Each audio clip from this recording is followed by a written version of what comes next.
श्री स्वामी समर्थ. जय जय स्वामी समर्थ. आमच्या डोक्यावर ना कोणत्या उद्योगपतीचा हात आहे ना कोणत्या करोडपतीचा हात आहे, पण ज्याचा हात आहे तो या सर्व सृष्टीचा चालक आणि मालक ब्रह्मांड नायक श्री स्वामी समर्थांचा हात आहे. तुमचा विश्वास असेल तर श्री स्वामी समर्थ आत्ताच टाईप करा. हे समर्था, माझ्या जीवनाचा चालक आणि मालक तूच आहेस. या जीवन प्रवासात कितीही समस्या येऊ दे वा संकट येऊ दे, आता आम्हाला त्याची पर्वा नाही, कारण माझ्या जीवनात तुझे अधिष्ठान आहे आणि जिथे तुझे अधिष्ठान तेथे समस्याच नाहीत. आणि समस्या आलीच तर त्या समोरचेच उत्तर निश्चित आहे, कारण तू स्वतःच एक उत्तर आहे.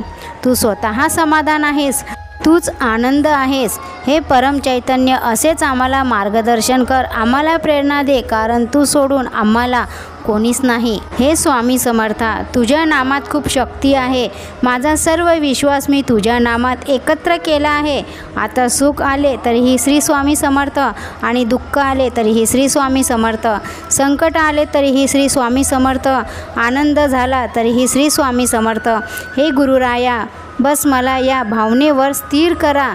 तू माझा गुरु आहेस, आई आहेस, पिता आहेस. मला मार्गदर्शन दे, मला प्रेरणा दे.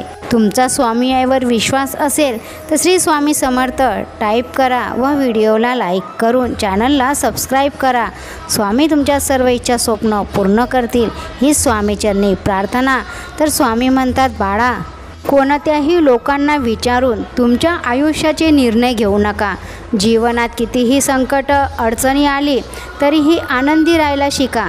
ज्या गोष्टी करणं तुमच्या कुवतीच्या बाहेर आहेत त्यामध्ये वेळ वाया घालवू नका, कारण वेळ वाया घालवणे हा मूर्खपणा आहे. जे मनावर ताबा ठेवू शकत नाहीत त्यांच्यासाठी त्यांचे मन हे शत्रूसारखे आहे आणि ते त्यांचे मन त्यांच्यासाठी शत्रूसारखे काम करते. ज्या माणसाला तुम्ही आयुष्यामध्ये सगळ्यात खास आणि महत्त्वाचे मानले आहे त्याच्यावर स्वतःपेक्षा जास्त भरोसा करा. आपल्या गरजेचे काम पूर्ण करा, कारण नेहमीच काहीच न करण्यापेक्षा चांगलं आहे की काही ना काही काम करणं. या पृथ्वीवर ज्याप्रमाणे ऋतू बदलतात त्याचप्रमाणे माणसाच्या जीवनातील सुखदुःखही बदलत राहते. भगवान श्रीकृष्ण भागवद्गीतेमध्ये आपल्या सर्वांना फक्त एकच उपदेश देतात की आयुष्याचा आनंद ना गेलेल्या वेळेमध्ये आहे ना भविष्यामध्ये आहे. आयुष्याचा आनंद फक्त आज आपण जे जगत आहोत त्यामध्येच आहे. स्वामी म्हणतात, आजच्या या जमान्यामध्ये कोणालाही त्याच्या भलाईचा सल्ला देऊ नका, कारण जोपर्यंत कोणी तुम्हाला सल्ला विचारत नाही तोपर्यंत कोणालाही सल्ला देऊ नका. स्वामी म्हणतात, तुमचा स्वभाव जर आळशी असेल तर तो आळशी स्वभाव तुमचा टाळा. वाईट आणि धोका देणाऱ्या माणसाला कधीही दुसरी संधी देऊ नका, मग तो कितीही तुमच्या जवळचा असला तरीही. जी व्यक्ती तुम्हाला पहिल्यांदाच भेटते तेव्हा तिला खूप चांगलं, साधं आणि प्रामाणिक असं समजण्याची चूक करू नका. काहीही आपल्या विचाराप्रमाणे घडत नसते. जे होणार आहे ते होणारच आणि जे होणार नाही ते कधीच होणार नाही. जे मानतात त्यांना कधीच कोणती काळजी आणि कोणती चिंता सतावत नाही. तुमच्या नातेवाईकांना तुमचे सुख कधीच सहन होत नाही.